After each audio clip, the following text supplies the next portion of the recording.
Good morning and good afternoon, everyone, and welcome to our Lunch and Learn R meetups. Friday, we have them every Friday lunch. And again, this is our opportunity for all enthusiasts who like data science, who like R, to get together and share some of their experiences, examples, codes, ask questions. And there were many questions already asked, many answers already provided, shared with among each other. I'll just to recap quickly 4 portals which we're using. So first we have this portal called Lunch Learn. And by the way, you'll see we renamed it from Lunch Learn R meetup to Lunch Learn Data Science with R, because we're not obsessed about R. In fact, R has its own limitations, and we will be talking at some point about how to combine R with Python, for example, but we really talk about some applications of data science. Like today we'll be talking about how to access Open Government, Open Canada collection of data, right? It can be done with R, but it can be done with Python, or you can run R code from Python. So portal number 1 is for you, is really Lunch Learn Data Science with R Friday meetups. And you would see we have recordings of all sessions. So today's session will be recorded as well, and we will provide notes, ask questions, we will try to answer those questions. The next portal is a larger portal. We now have more than 160 people. It just use R. It's for anyone interested in learning R. And again, we're not talking about specifically about R. We're talking about knowledge base, which is useful for data science, for data visualization, for anything related to data. R is it's a good community. It's easy to structure somehow our knowledge. It's easier to package our knowledge. And we'll talk about that. Now, portal number 3 is GC code, and we have R4GC group here. If you are not a member of this group, send email to me or to Jonathan Dench. He just joined here.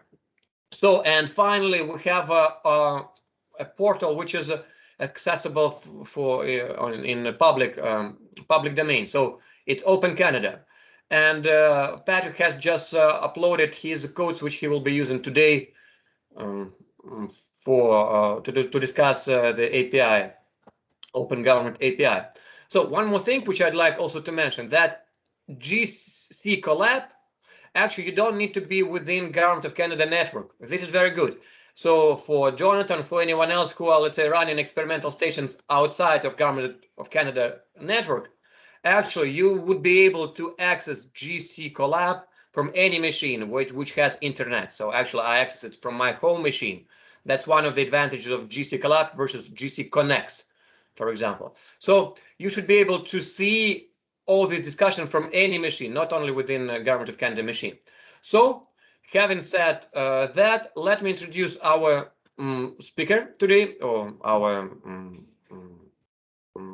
colleague, who is happy to share with us his knowledge and experience. So Patrick is the product owner for the Open Government portal. Patrick has been working on the Open Government portal team in the Office of the Government of Canada Chief Information Office at the Treasury Board Secretariat since 2017, with a focus on data management, product analytics, and as well as promoting just good practices for releasing open data. So Patrick, the floor is yours. Thank you again for coming here. Awesome. Yeah, thanks so much for having me.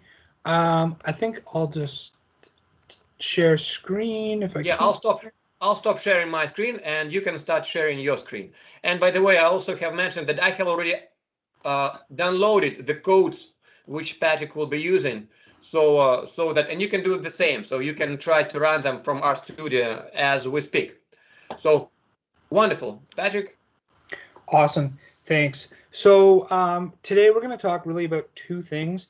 There was a third thing on the agenda, but it's just a lot to cram into a short amount of time. So we'll save the third agenda that's stricken out for another time. But so today we're going to talk about how to use the Open Government portal, the API for the Open Government portal within R. there's a really nice sort of wrapper package called ckanr that we'll dive into. And then in the end of the presentation, we'll look at how to automate an R script. So you have a script that you developed, maybe it publishes, a CSV as a report, for example. And then you want to just set that to run. Okay, update this every morning, please, using this script. Well, how can you do that? One way that you can do it is by using GitHub Actions. And we'll go over how to do that at the end of the presentation. To get started, so what is the Open Government Portal and what is CKAN? So the Open Government Portal, open.canada.ca, is Canada's one-stop shop for the Government of Canada's open data and open information, as well as some like centralized financial and in other types of reporting. Currently on the portal, there's about 82,000 data sets, I think, or nope, 88,000 data sets from about 360 Government of Canada institutions. And all of this data is managed in this software called CKAN.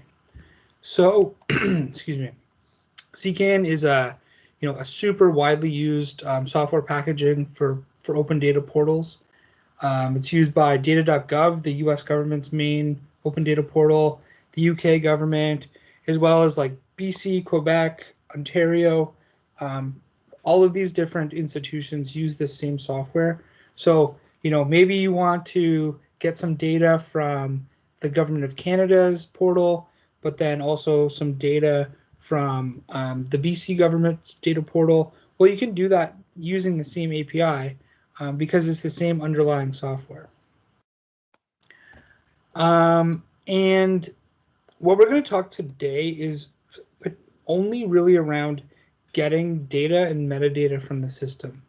This ckanr package that we're going to be talking about can also be used to manage data. So you could, actually, if you have, the right credentials and access, you could use this API wrapper within R to create, modify, or manage your existing data sets. But for the focus of today, we're just going to be talking about getting information from there. To be honest, I haven't really experimented with using this package to manage data, so I wouldn't be very good at giving a talk on it. Next, so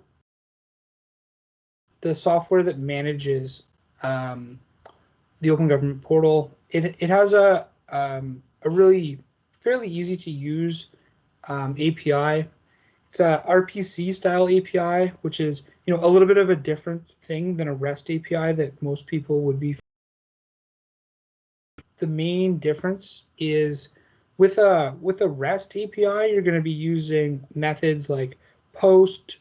Oh, did my screen stop sharing? Someone tell me. No, it's good. Okay. It's good. I just stopped video.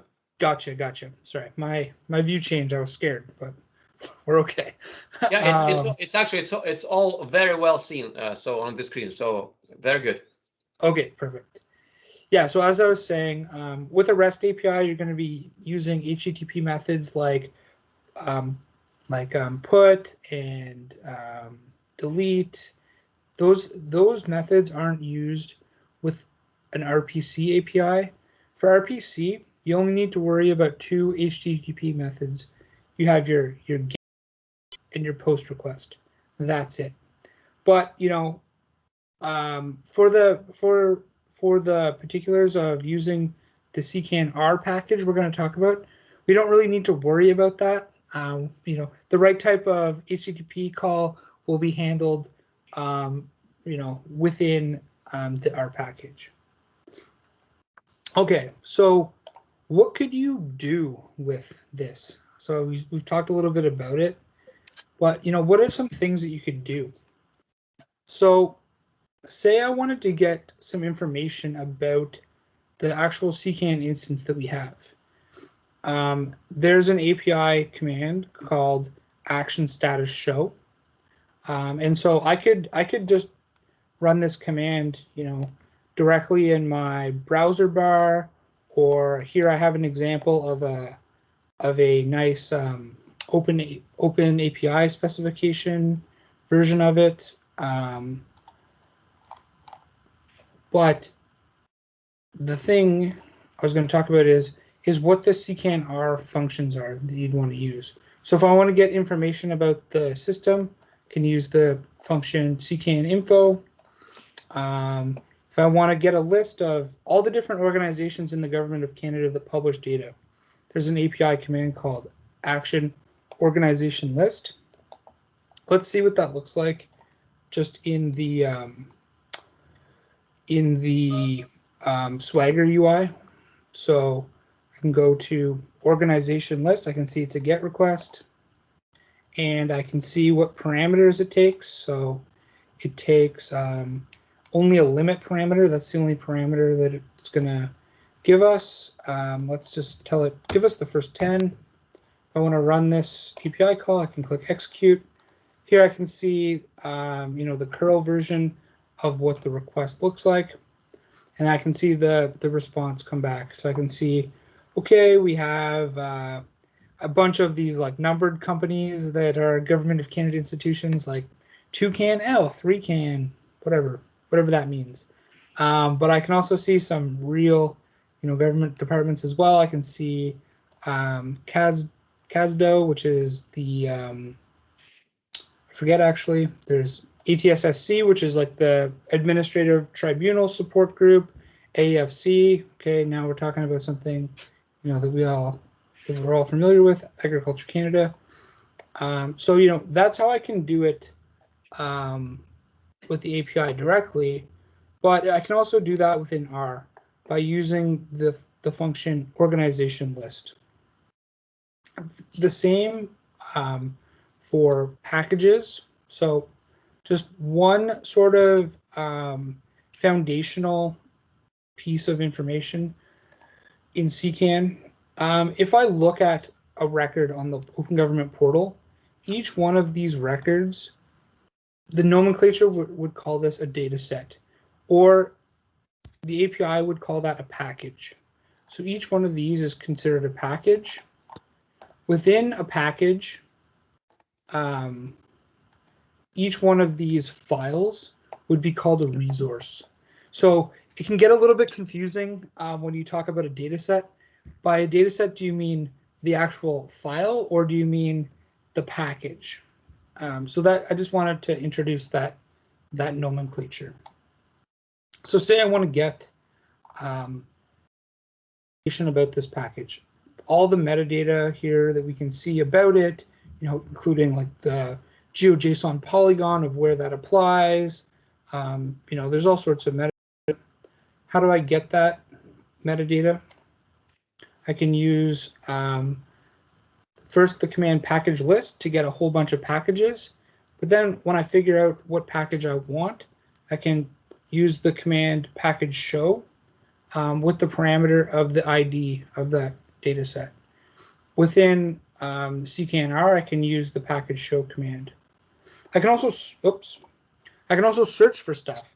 Say I want to see every government's open data set related to, I don't know, food quality or anything.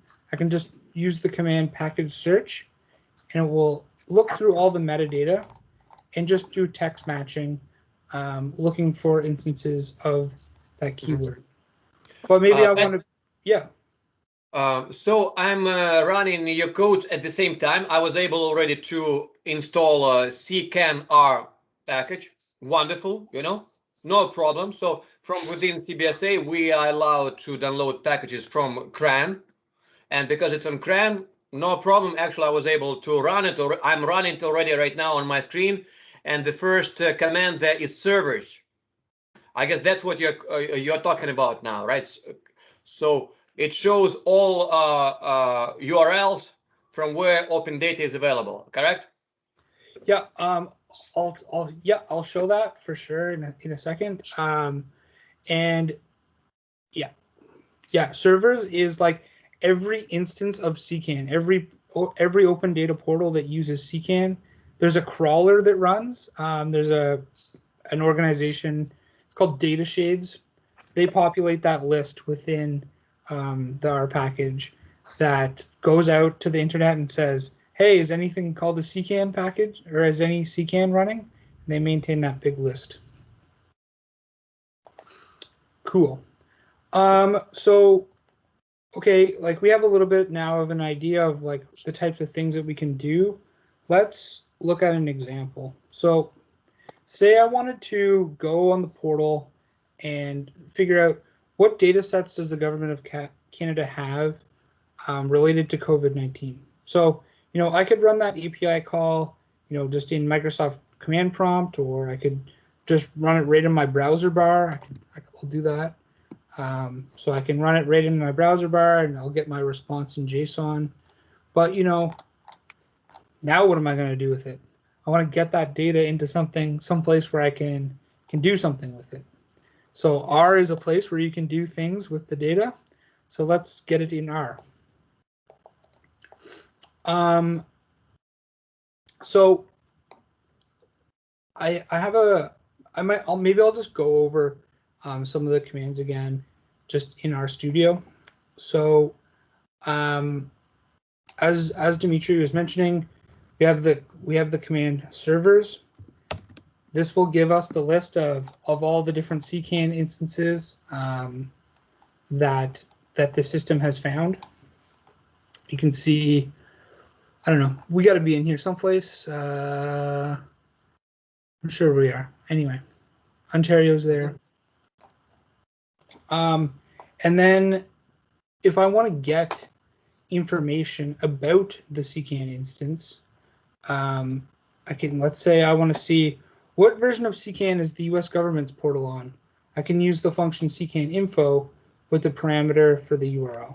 So if I run that, it'll tell me, okay, we're on ccan version 2.8.8, and then these are all the different extensions that they're using.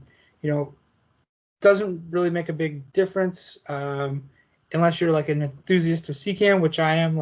So I'm looking like, oh, what does geodata doc harvester do? And maybe we should use that extension. So that's something. This ccan_info is a relatively new function that was added to the package, and I know through like the ccan working groups that I work on, people were very happy to have that. But let's check out what the government of Canada's info looks like. So I can see, yeah, we're on version 2.8.8 as well. So we're on the same version. And then we're using less extensions, for example. That's just one thing you can do. To use the ckanr package, one of the first things you want to do is run this ckanr setup. What this is going to do is determine what URL from that big list of servers are you going to be pinging your function calls against. So we're going to use open.canada.ca/data. That's where our ccan is hosted. So if I run that, I'm not expecting a response, but it'll say, hey, please direct the API calls to that URL. Now, going back to the example from the slides, I want to search for something. Say I want to search for data sets related to COVID. I can use the function package search with the query COVID. So let's do that. And it's going to give me the results back in a bit of a weird data structure that I'm not super actually happy with. Or sorry, it's not like my preferred data structure to work with. It's something called it's an S3 object of a special type called ccan package, which is probably really good if you're going to do things like modify the data sets and then push it back to ccan or something. But just to do analysis, it's a little bit inconvenient. And we'll go over a couple sort of permutations of that in a minute. Next, maybe let's say, hey, just give me a list of all the data sets that you have. Instead of searching for something, just give me the list. So we can run the command package list. And here it's just going to give me a great big list of pages. That's fine. But let's also look at, what about organizations? Tell me again the different organizations that publish data. We saw that in the Swagger UI version. So here I can see, yeah, here's a list of some institutions that publish data, and it'll give me a few different information about it. What's the ID number of that department? What many packages do they have? How many users? So if we go to like ATSSC, I can see they have 20 data sets available, that type of thing. But say, hey, this ccan S3 object is a little bit inconvenient. Could I please have this instead as just JSON? You can use the parameter as JSON and run it as well. And then, it'll give me some JSON that I can interact with in the same way I would do for any JSON. Now, okay, we have our organization list, but now I want to get more information about a specific organization. So we can use the command organization show, and then pass it the parameter of the ID number of one of the organizations. So looking ahead, I know that Natural Resources Canada has this ID number. If I can run the command organization show with that ID number, and it will give me information about it. I can say, holy crap, they have 70,000 data sets. They're the majority of the content. Yeah. And, I could iterate this in different ways, like maybe I want to run this organization show command for every organization in the instance. I could do something like lapply. Yeah. Now let's run package list. Package list will give us the full list of all the data sets available. And then, okay, now I have a great big list of all the data sets.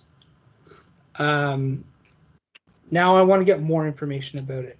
So I can run the command package show against, a great big list. So let's take like an example of one data set, package show, and I can say, oh, here's some JSON. Good. Let's change it to table. Be maybe a little bit nicer to look at. And here I can see, yep, here's an example of a data set, and it has a whole bunch of metadata associated with it. I can see it's called lots 1 to 26, roads and green belts. I don't know, some type of geospatial data. And I can see all the different metadata, such as the keywords, or who is the email address I need to talk to about that. Pat, all sorts. Yeah. So line 25, it should be my list assigned package list. Yep. It just that the people may not see where my list is coming from, and then you can, then you can do the lapply thing. Yes. Yep. Yeah, exactly. Yeah, that's good. So, yeah, if we run that, now I'm going to have a big list of packages with the metadata. And if I want to, look at one, we can just go at the example that we looked at.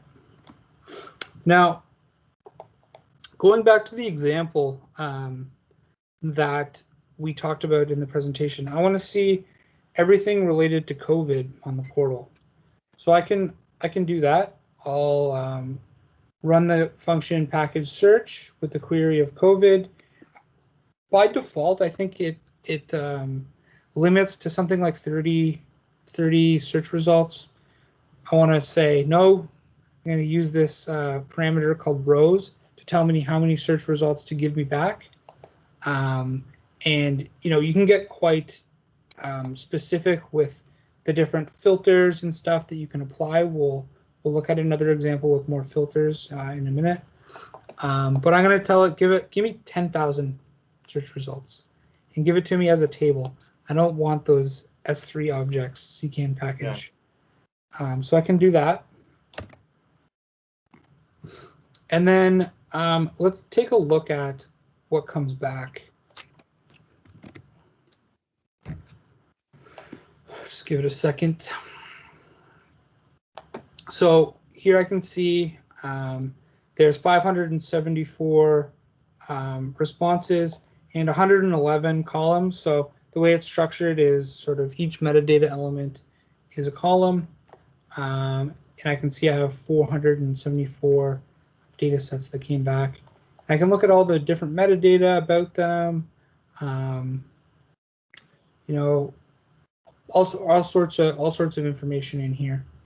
Yeah, by the way, Pat, so it searches only in Canadian, right? Because you had a line set up, so I guess that's where you assign URL from which you are searching, correct? Correct. Yeah, good question, and thanks for that. So yes, when I run this ckanr setup, I'm telling it what instance to search. By default, so it doesn't handle multi-instance searching. Like you can't go out to multiple ccan instances with the same call. By default, though, if you don't tell it what ccan portal to go search from, it's going to search from the Ontario government's portal. That's the default that's in there. Okay. Because and I actually communicated with the maintainers of this package on it. They're having an issue finding a ccan instance that was sort of vanilla enough. Didn't have too many specializations applied where users could experiment with using the package without having to so for example, the federal government, we have a lot of changes to our metadata schema and stuff to support bilingualism, where a lot of others don't have that. So Ontario is a good example of just a more vanilla version of ccan. Okay. That's why it's like that. Okay. So I have my response back. I have my variable COVID data. And I can see it's sorry. I just want a little view, not a. Give me a little view. Yeah. Click on the next icon, which is maximize. Yeah. There we go. Yeah, so I can see it's a large list element, and I can see some. How do I say it? Like the API response will come back with some information as well as the results. So it'll come back with the count. So it'll tell me how many search results I got.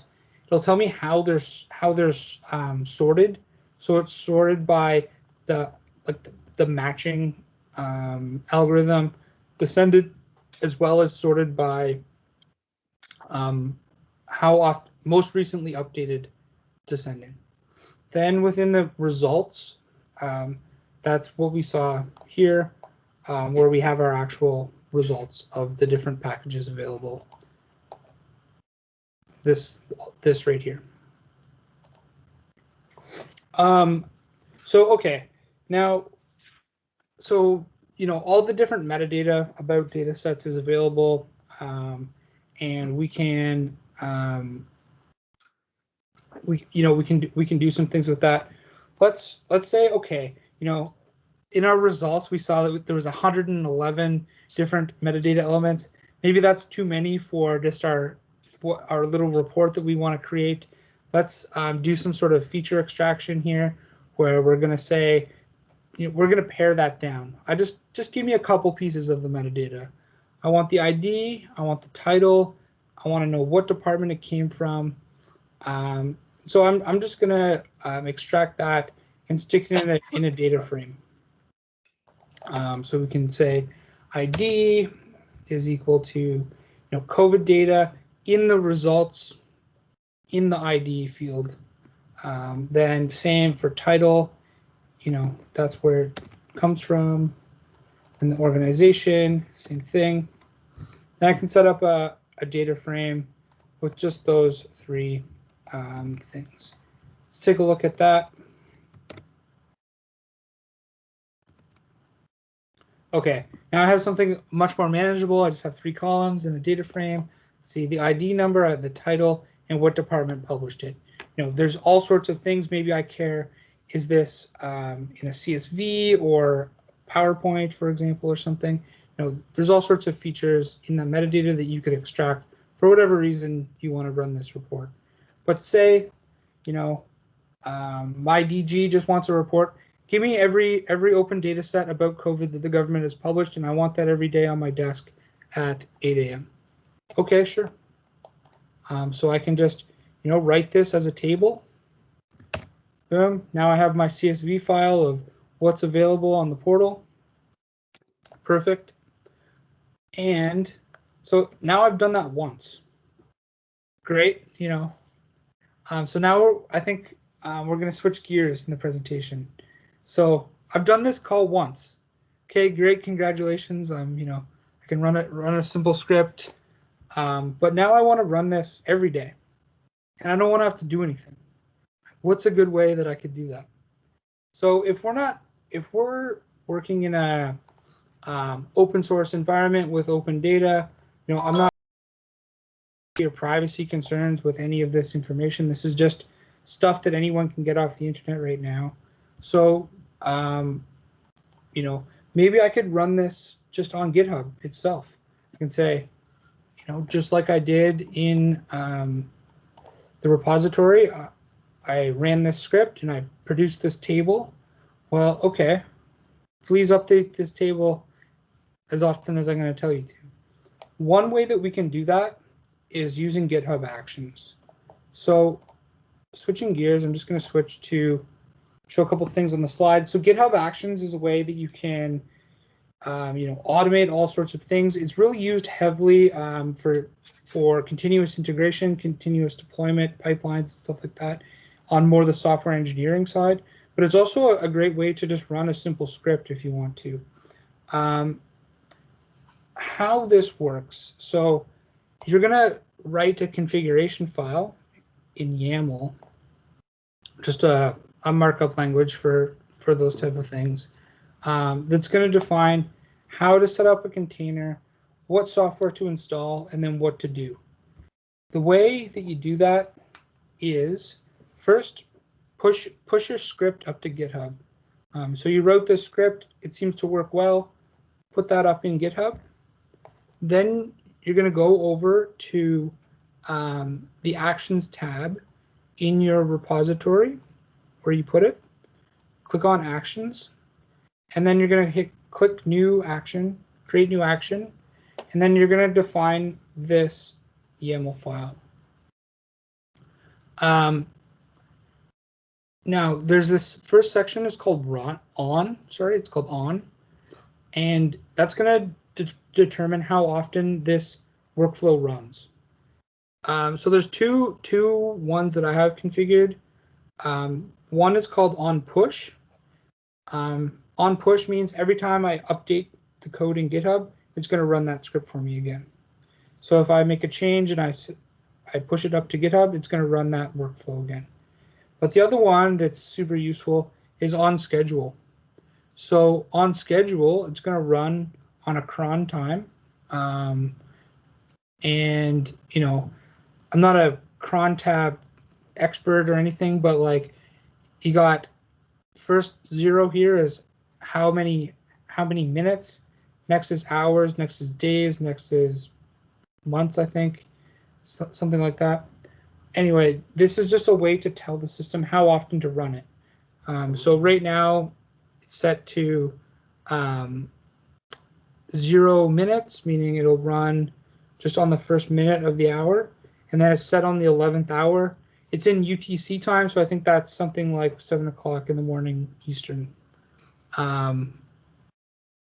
Then to get this working, you're going to need to understand sort of what the file structure of the actual container that's going to run this is in, so that you can figure out, okay, where do I need to read data from in the file system of the GitHub repository, and where do I want to save my output to.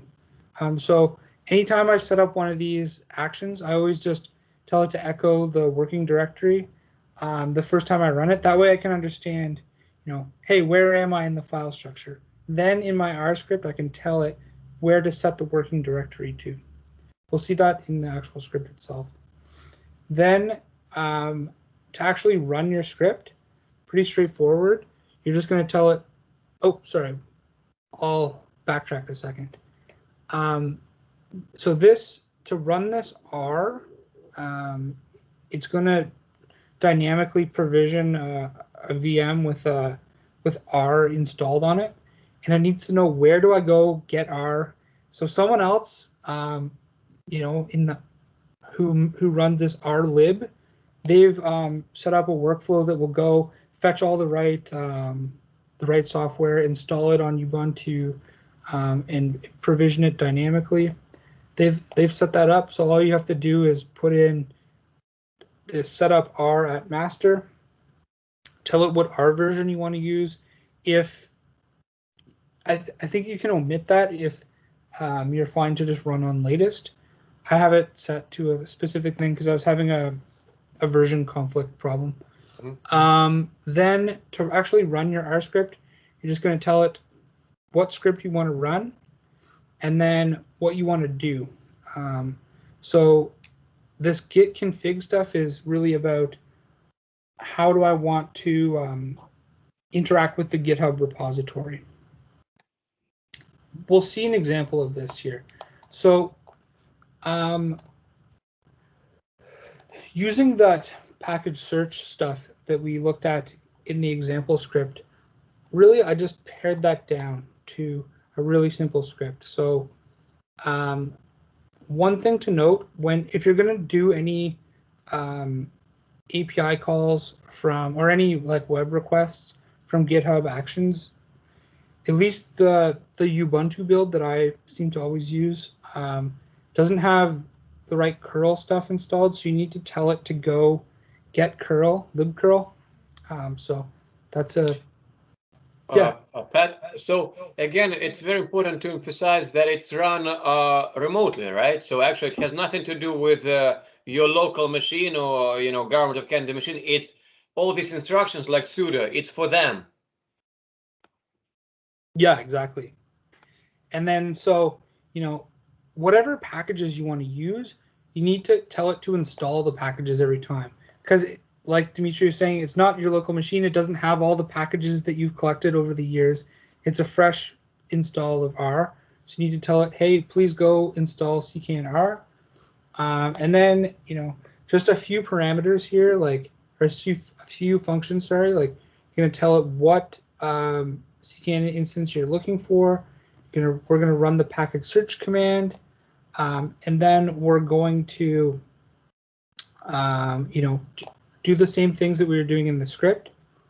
And then, as I was saying, I want to set my working directory to be in the right place of the file structure. That's why I was echoing the working directory from within the VM, so I can set my working directory where I want to save my output to be in the right place. So I have that here. And then I want it to write a table of just all the different COVID-related data sets that we have. So I implemented this last night on this repository. So here I have my CSV, just like we saw in R. So I have my IDs, I have my title, and I have my department that publishes it. And if I go on actions, I'll get a nice sort of interface of all the different workflow runs that's happened. And so I have this set to run every hour. And I started it around 12 hours ago or something. I was working on it last night. And invariably, like, it takes me a couple times to get it working properly, just because you need to run the workflow to get the working directory that you need. In any case, we had it working. So if I look at what happens here, I can see I get a nice little interface of each workflow. I can see the build took 5 minutes and 29 seconds to run. And it, it'll give me a nice interface of what it had to do. And then what will happen. So it's going to go dynamically provision our VM. It's going to download everything from CRAN and everywhere else. Then eventually, after a very verbose output, it's going to tell me, okay, I ran your script, and then it's going to do a git commit to the repository with your output. So it's saying, yes, I changed one file, that CSV, I inserted 429 lines, blah, blah, blah. And then I committed it to your repository. That's where your output is. Then, yeah, so it ran correctly. Now, I have it set to run every hour. So we see we have a few, oops. Yeah, so we see we have a lot of failures. So I set it ran once, and then every hour it's been failing and sending me an email saying, hey, you suck at coding, what? It's not working. That's for a reason. So if the output doesn't result in anything being changed, it's going to give you a git commit failure. It's going to say, hey, I tried to commit this change, but look, there was nothing to change. The report didn't change. So there was nothing for me to commit to your GitHub repository. So that resulted in a failure. That's something just to note in the way that you design any reports that you want to run on this actions workflow. Yeah. So I have yeah. This is a very, very interesting topic in general. And I see it's so rich of new information. And it's also very powerful because it's it's remotely. So you can use it regardless of your internal organizational, let's say, policies, right? So you can work with any open data by running these actions. Now, who can do it? I guess only yourself and myself, because we have we are the members of this Open Canada. Who else can do it? If our colleagues would like to run something, what should they do? Yeah, so I mean, you don't, like, anybody can create a GitHub account. If you want to do this within the Open Canada account, if you want to do it in this, where is it? Anyway, here's someplace. If you want to do it within Open Canada, I think you have, if you have the permissions to create a repository, I think you can create these workflows. Yeah. There was a question also. Do we have something like that in GitLab, in GC code? Yeah. So I know this because we've asked for it. No is the answer. Like, the GitLab server that SSC is running is like, it's like a little dinky server that is barely able to run GitLab. So no, they do not have like a massive supercomputer that they can just have people spinning up VMs like crazy and shutting them down. Like, nah, no. Yeah. But one thing to note: this is free repositories. So I have stuff that is like, there's some machine learning models that I've developed, and you can just save that machine learning, that trained model, as a file in GitHub, and then you can predict new data against your model dynamically using this. It's very, very powerful. I think this is really, it's kind of a new technology, like 21st century technology or 2021 technology, which is not actually well utilized yet. So I think, I would be very happy just to dedicate one or maybe even more than one meetup, lunch, learn, just on actions. Like we can talk about. I can see so many applications. There are so many labs related to to Canada and to any other things. We talk of course about our work, but it could be a hobby project. It can be anything. So again, I'm just looking at the time because I know some people have meetings at 1 o'clock. It's time maybe for questions if anyone else has questions. And maybe for yourself, maybe you'd like to conclude. Just 3 minutes left. Yeah, sure. I'll just say one thing quickly. So, as we saw, we had that problem where it was failing because there was nothing new to change. I have something very similar running that just tracks the number of COVID data sets available. Doing something like adding when did you run this report, adding the date, will make sure that every time you run it, there's something new to add to the report. So this has been running since January every day, or 3 times a day, and it just sits there and runs. So I can say, hey, these are the numbers. Anyway, that's sort of the last point that I wanted to make. And yeah, if there's questions, happy to take them.